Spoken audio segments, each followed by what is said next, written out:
Start sir.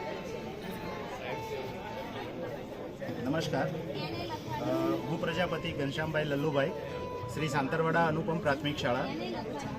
મારો ઇનોવેશનનું શીર્ષક છે મૌનથી મંચ સુધી નાટ્યકરણ દ્વારા ભાષા શિક્ષણમાં ક્રાંતિ, જેની અંદર મેં ધોરણ 6 થી 8ના જે વિદ્યાર્થીઓ છે એમને ભાષા શિક્ષણમાં જે આત્મવિશ્વાસનો અભાવ જોવા મળે છે એ જગાવવા માટે કેટલાક પ્રયત્નો કર્યા છે.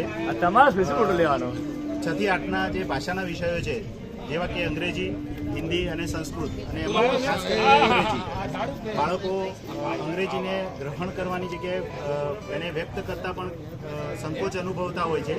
તો એ સંકોચને દૂર કરવા માટે થઈને કેટલાક પ્રયત્નો મેં કર્યા. જેટલા પણ એકમ હતા એ બધા જ એકમના કેટલાક પાત્રો બનાવે અને પાત્રોના આધારે એમને સંવાદ રચના કરવા આપી.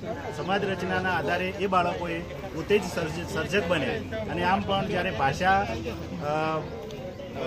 ગોખણપટ્ટીના આધારે જ્યારે વ્યક્ત થાય છે તો એ જ્ઞાન જે એક શોર્ટ ટાઈમ પૂરતું હોય છે, પણ જ્યારે બાળક એ જ ભાષાને એક નાટ્યકાર સ્વરૂપે સર્જક બનીને જ્યારે વ્યક્ત કરે છે ત્યારે એક અલગ પ્રકારનો પ્રભાવ એ પાડી શકે છે.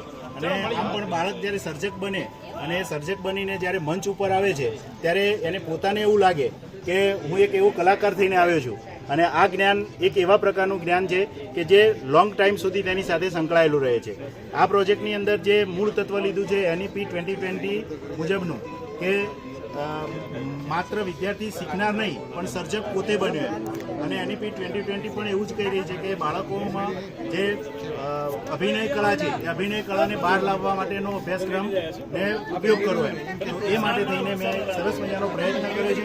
આના કારણે બાળકોનો સંકોચ દૂર થયો, એમની ભાષાના વિષયો પ્રત્યેની જે નિરાશા હતી એ પણ દૂર થઈ અને એ પોતે જ સર્જક બની અને એક મંચ ઉપર જ્યારે આવે છે ત્યારે એમને પોતાના કલાકાર તરીકે જોવાનો જે લાહવો મળે છે એ અલગ જ પ્રકારનો છે. અને આ બાળકોના કારણે બાળકોનું જે જ્ઞાન છે એ લાંબા ટાઈમ સુધીનું સરસ મજાનું એમની અંદર સ્થિર થયું છે. આભાર.